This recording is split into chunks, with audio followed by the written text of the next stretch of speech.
I'm Chris Avita with another episode of the American Outdoor News Podcast. I'm here with Rob Sexton, the Executive Director of Professional Outdoor Media Association. Rob, thank you for taking the time to speak to us today.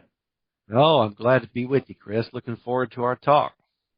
So, what exactly is Professional Outdoor Media Association? So, POMA, as we call it for short, is the trade association for people who practice the profession of journalism in the outdoors across the country. So, traditionally, for guys my age, it's the column that you see in the newspaper on Sundays, the outdoor column. It's the guy that's writing that. But in today's media age, the scope has gotten much wider. So, it's podcasters like what you're doing.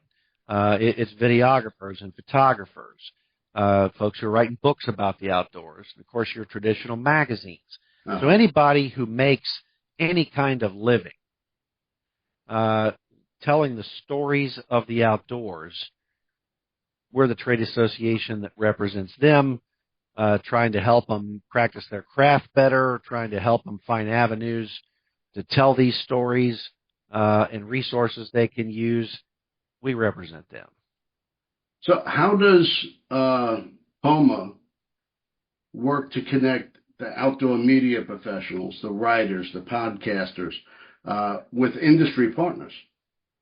So, we've got two basic segments of membership. So there's we call them voting media. So that's folks like you that practice this craft that we've just been describing. And then we've got corporate partners. So there's a wide range of corporate partners. That could be manufacturers of, firearms and ammunition and gear and the like, right? Yep. And retailers, of course, but also organizations like convention and visitors bureaus, right, that are always interested in getting people to their parts of the country. Mm-hmm. And even state fish and game agencies. All these we lump together in this corporate partner segment.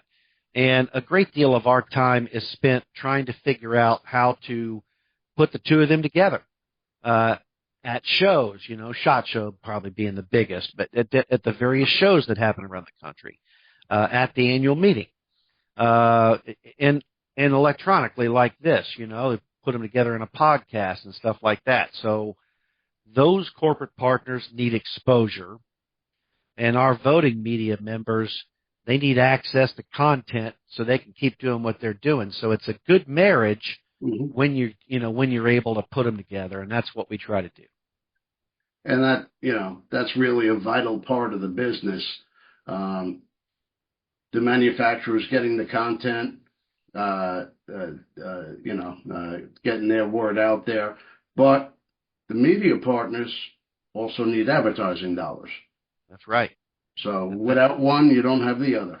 That's right. It's a very symbiotic relationship. And, I have a little bit of a window into this. So I'm actually the publisher of a magazine it's a niche magazine for an industry, the hunting preserve industry, game birds and the like, right? And we publish 6 times a year. And so you quickly learn, the first 6, they're not hard. You got all kind of ideas running out of your ears, right? And then the next 6, okay, I got to think a little harder. But you get to the 3rd year and the well runs dry if you don't have resources available to you that are going to give you good ideas to cover. And that's why our voting media people need our corporate partners. And so it really is a give and take relationship. Well, I could definitely relate to that. American Outdoor News is on our 7th season, and we're always looking for new topics, new content, new writers, new marketing partners. It's an ongoing evolution of, you can't grow one without the other. That's right. And then the other side of the organization, we've talked about the relationship between corporate partners and voting media, and the other side of it is the craft itself. Mm-hmm. Helping our voting media members become better at what they do. And so we try to provide resources on whatever is the latest tool that people can use who do what you do, Chris. So lately there's been a lot of concentration on AI, because Yeah, the use of AI is becoming prolific, and if you're going to stay in this industry, you're going to have to know how to play in that world. But it dates back, just the way that you shoot pictures, the way that you edit pictures, yeah, things like that. Over the years, it's been our job as an association to also add ways that we can help you do your job better, ways that we can help you do your job quicker, that ultimately keep you making money. And we don't want to make it sound like it's all about money, but let's face it, you can't be a member of professional outdoor media if you're not able to at least monetize some of what you're doing. sure. Even if you're doing it part-time, That's the, right. the events, the travel, the hunting trips, fishing trips, it all costs money. Even if you're doing it to fund your trips, That's right. it That's still right. takes time and money. And, the way I see it, POMA plays a vital role in promoting the art of storytelling. Yeah, that's right. And what's the value of that? I mean, for a lot of people, the first time they get exposure, sure, to hunting in general or to shooting in general, but the first time they get exposure to something specific, it's likely come, from someone telling a story. Yep. I mean, I can remember watching shows, watching the first pheasant flushes out in South Dakota. You're like, oh my gosh, this would be awesome. I'd love to go do that, And the first time I ever saw a snow goose hunt, was on television. And so without storytellers, the industry itself loses a major marketing tool. Yeah. And it's a credible marketing tool because it's third party storytelling. It's not, an outfitter telling his own story. It's a journalist telling his experience story there, and therefore it has some credibility when, someone trying to decide how they want to spend their hunting dollars makes a decision to go hunt, again, snow geese in this case. Uh, well, a lot of people, they don't have the means to travel to hunt, or, they go upstate, they go in their backyard, or they hunt deer or turkey locally. As a kid, I was glued to Field and Stream. Yeah, I'd read about other people's adventures and say, hey, that's what I want to do. How do I yeah, get to do that? Well, yeah. you start locally, you grow from there, and, the outdoor industry, being a media member and being part of this amazing community, opened a lot of doors for me. Well, there's no doubt about it. And everybody kind of starts small. Your first hunting opportunities are in the area you can get to for less expense. But even if you're someone who never travels out of your state to hunt or fish, let's face it, we're all looking for an edge to make it a little bit easier, a little more successful, or to eliminate hardships.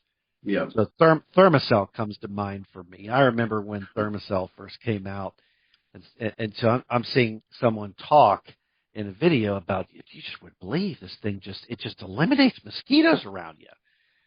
And we all rushed out like, boom, I'm buying that, yeah. And It true creates a enough. force field around you. That's right. And so who tells everybody about that? And we're Chris, in most of the country, dove season is about to kick off, right? We're less than a month from September 1, Yep. and that's where I first put Thermacell to use because September 1 is basically August, obviously, and so it's still hot. You Yep. get out there in the mornings when the sun hasn't come up yet, set up some decoys in the light, sit down, and mosquitoes are all around you. And, that's a case where someone wrote about a product. I saw some video about the product. Next thing I've got two of them, and everybody I know bought them. So Yeah. it's not just telling you could go to Argentina, but also here's some tools and some tricks of the trade to help your hunting opportunities be more successful or more tolerable, even in your own, hunting neighborhood. Yeah. This is my August edition comes out this week, and this is our summer gear guide. Yeah. We have write-ups on trail cameras and hunting knives and all kinds of hunting gear that's going to be vital for the coming into the next month or so that you're going to want. That's right. That's right. And look, I don't know what it is about us, but we always want something that's going to make it a little bit easier, or at least in our head, we feel like we've armed ourselves with the next, trick, right? And I'm thinking, so I can't remember how many years ago that I heard people talking at a sports show about these little knives, to field dress deer with, and the little knives and they're like surgical steel.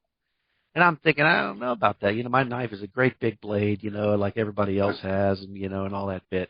And these guys are going on and on and on about, man, you can go through a gut like a hot knife through butter and be out of this thing. And of course, the brand I'm using is Havalon. Sure. Holy cow, Chris! Game changer, game changer. It's small, easy to maneuver. Yeah, You're in and out, nice and easy. there's no doubt, So I mentioned the dove opener. So a friend of mine and I, we always apply every year to go dove hunting. There's some controlled hunts, and so you're guaranteed not to be hunting with 390 people on the same field. And he got drawn. You're allowed to take one person, and that's our deal. So he called me up. Hey, we got drawn for these two areas. The next thing I'm on Amazon making sure that my decoy tree is going to be ready for me and all that. Well, that's the kind of stuff that POMA members are out there showing you. Hey, I went on this dove hunt. I stuck Mojo up on a tree, with some stationary decoys, and we had a great hunt. And let's face it, how do people find out that stuff if not, whether it's a YouTube video or a podcast or, an Yep. old school magazine? And it's funny you say that because our industry is constantly changing now with social media and videos and whatnot. There's so many different things that come into play, and Yep. POMA has a lot of continuing ed Yes. where you could learn new skills and know how to improve your business and tell a better story, edit a better video. Right. There's a lot of things that you offer that, comes with being a part of this great organization. Yeah, that's right. And you think about, here's a more recent trend, short form video. Hmm. Who would have thought 5 years ago that we would all have to learn to tell our story in 60-second videos, right? Because how do you even get to the point within 60 seconds, right? Yeah. But when you find out that people, they're sitting on their phone scrolling with their thumb as fast, they're not going to watch a 14-minute instructive video. So you got to learn to tell your story in shorter bursts sometimes. People's attention span is shorter. Yes. And so, instead of lamenting it, which is easy to do, you get old, these kids, get off my lawn. But in the end, if we're going to talk to younger people, and I'm not talking about children, I'm just talking about young adults, if this is where they get their information from, and the product that we want to sell is hunting, fishing, trapping, shooting, the outdoors, then we have to tell it in the media in which these people go get their information. And that's what led us to start doing some coaching on short form video, because that's where a lot of people get their information these days. Sure, sure.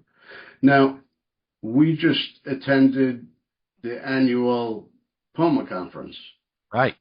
in right on the shores of Lake Erie. Yes. And for people who have never attended, this was so chock full of information and activities. I really enjoyed myself this year. That's great. I'm really glad to hear it. We had gotten some feedback. A lot of folks, if you don't plan meetings, you don't know the lead time, right? So, Chris, you're talking about the June meeting, the annual meeting of POMA. Yep. Well, a year earlier, it was in South Carolina. And a year earlier than that, coming out of that meeting, so we're talking about the 2023 meeting, we had feedback that we really, that our members wanted more content that comes out of the annual meeting. And so we began to install ideas for more content at the South Carolina meeting. But we were able to really capitalize on people's feedback in time for Ohio. So our goal, we kept, you can attest to this, we had people getting on and off buses to different spots around the north area, or the north coast of Lake Erie. We wanted everything that you guys did to have some possibility that was either going to improve your craft or give you some content that you could use to practice your craft. Yeah, there was a nice conference on a nice seminar on affiliate marketing, Yep. which was informative. We had some great days at the range. We had 2 range days this year, which was fantastic. Yeah. And Yeah, that's right. So we had the National Association of Sporting Goods Wholesalers were one of our speakers. And who's that? Well, that's the middleman. That's the distributor network that gets, a lot of sporting goods from manufacturer to retailers. So we had them come and talk to us, and you don't think about this, but they're in the data business, and they're constantly analyzing the buying and selling trends that are in our industry, and that helps people in the retail side know, what should I be purchasing more? What do my customers want? And so they've got this entire data program. They call it Scope, of course, right? And Scope is their data program. And they gave us a presentation at POMA about the latest. And when I say latest, I don't mean like over the last 3 years. Like, this is hot data on what people want. It was fascinating to listen to. it's a learning experience, but it's also interactive. Yeah. We had plenty of activities at the local attractions, conservation farms, fishing trips, shooting. That was never a dull moment. Yeah, but, I worried as we were planning it, like, are people going to be mad because they're not getting enough downtime? But as you said, we had sort of our legacy day, our range day out at historic Camp Perry, where folks who are interested in throwing lead way down range, they have great facilities there for that. We were able to see the brand newest optics to allow that kind of shooting. We got to see cutting edge technology in the air rifle market, which of course is emerging, and that all stuff that people like you, Chris, you could tell people who are watching or reading the stuff you put out. Well, I tell you, I know Umarex was at the conference, and it was great to, try out some of the air guns. Yeah.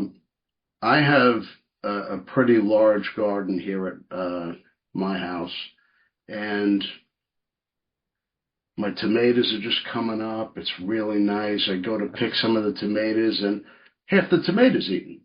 Yeah. I'm like, SOB, I can't believe this. So, I try to put a fence around it, chicken wire. I go to pick some tomatoes. Sure enough, half the tomatoes eaten out. I'm like, this SOB keeps beating me to my tomatoes before I get a chance to get to them. So Yeah. I'm looking out in my yard, and I see this big groundhog. I mean, it's the size of a medium-sized raccoon. Yeah.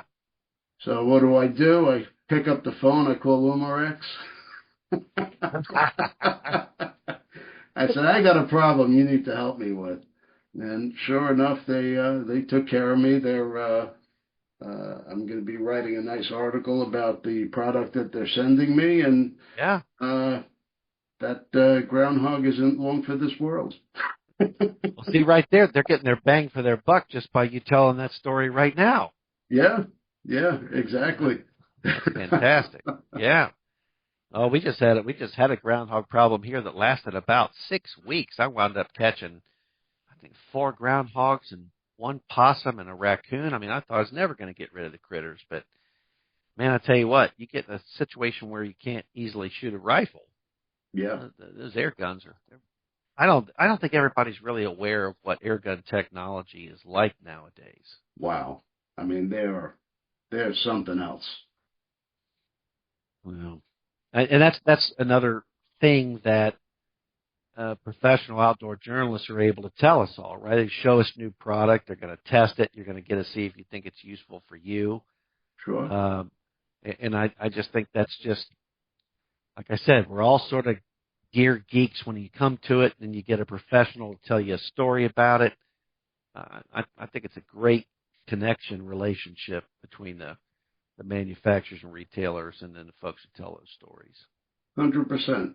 100%. So, what are the main benefits of becoming a POMA member if you're not already a member? Yeah, well, I think we've been covering them pretty heavily, but here's what it gets down to.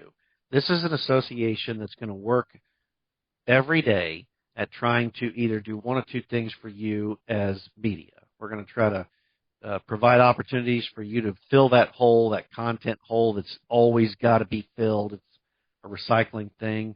Or we're going to try to give you tools that help you do it better or make it easier, make it quicker, and more efficient. That's the two values we do. And some of those things are in person.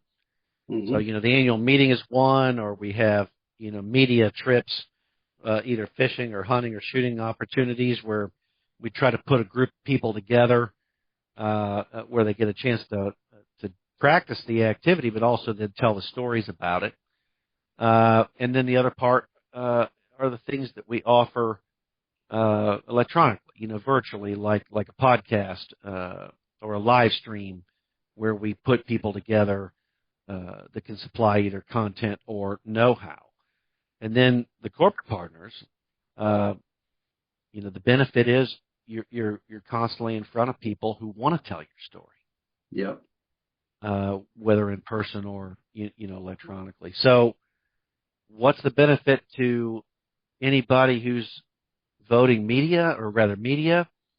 Uh, you're going to find out real quick the toolbox runs dry if you don't have recycling resources of new stuff. And POMA is a great avenue for that. That's what we're trying to be better at, even. So we welcome feedback. Chris, I've mentioned voting media a few times, and a lot of folks might know what that means. So if you don't mind, we probably should talk about that. Sure. Absolutely. So, let's face it. There's people out there who they don't want to tell our story. They want to tell a story from maybe the other side's point of view. People who don't like hunting, or people who don't like guns. And POMA is a professional environment for people who support hunting and fishing and shooting. It's not an wide open forum for anybody with an opinion. And so the way that we try to make sure that our ranks are full of people who, let's face it, we're in that same niche, is your vote. You have the right to vote as a POMA member, but when you first apply, you're vetted. Because we don't want someone who's editing PETA's magazine to suddenly be a member of POMA, right? Yep. And so once you're accepted, there are two types of media memberships. There's the new guy he's allowed in, but it's a sort of on a probationary basis as he gets on his feet. And then there's voting media, and that's folks like you, Chris. And once the board has approved a member as voting media, then that person gets to vote on board members going forward. And so it's not an automatic that you just get to walk in the door and nobody knows anything about you. You've got to have a little bit of credibility to get started. Sure. Sure. And the POMA is a nonprofit organization. Yes. All of the board members are volunteer, and they work very hard to provide opportunities, continuing ed, and just putting together the POMA conference alone. That is a huge undertaking. So the people involved in the board and yourself and deserve a lot of credit, because it's not easy to put together a 4 or 5 day conference like you do. Yeah, well, obviously we appreciate that, Chris. We couldn't do it without our board, their volunteers, and other volunteers who are not board members. It's too much for just a couple of people. I think the one thing we also want to say, I made it out like you have to get over a wall in order to be involved with POMA, and I don't want to make it seem too obtrusive. We Got the welcome, spotlights on right? them. we we want newcomers.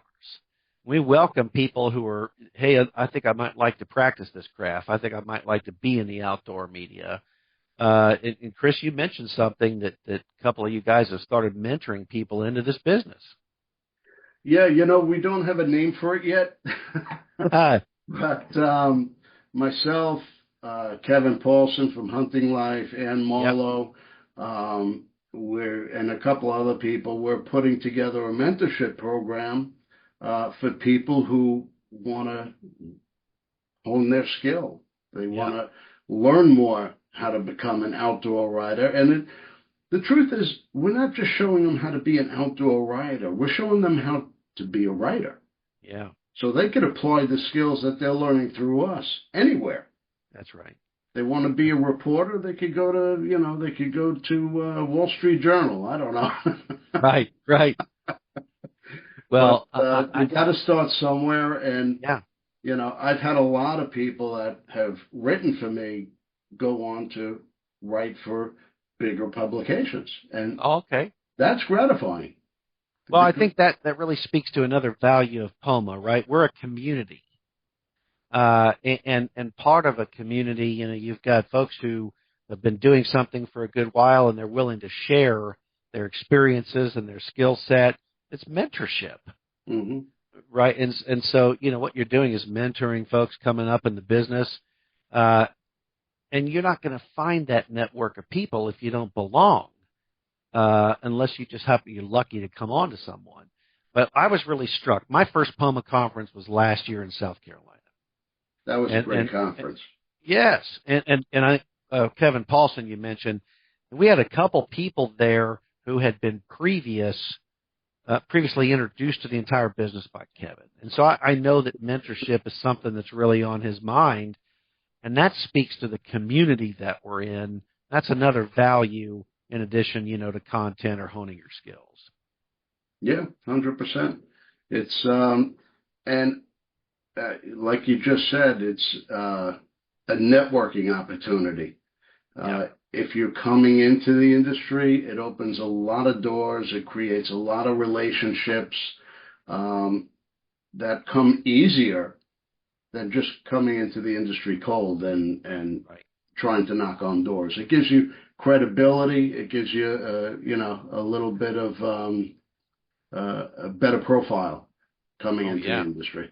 Well, that's right, and it also helps you understand how to make the relationship stick with corporate partners, for example. So here's something that I thought to be true, and then I got to hear, oh gosh, it's more true than you think. So you go to a conference or you go to a media hunt, and you got manufacturers there or retailers there. What do they want? Well, they want exposure. And so over the last couple of weeks, I've had calls with sponsors of the POMA meeting up on Lake Erie.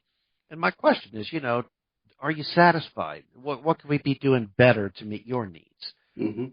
And the ones that saw coverage from people who were there were just ecstatic. And it's not like they were expecting 35 articles. They literally were saying to me, "Oh, I saw the piece that so and so wrote.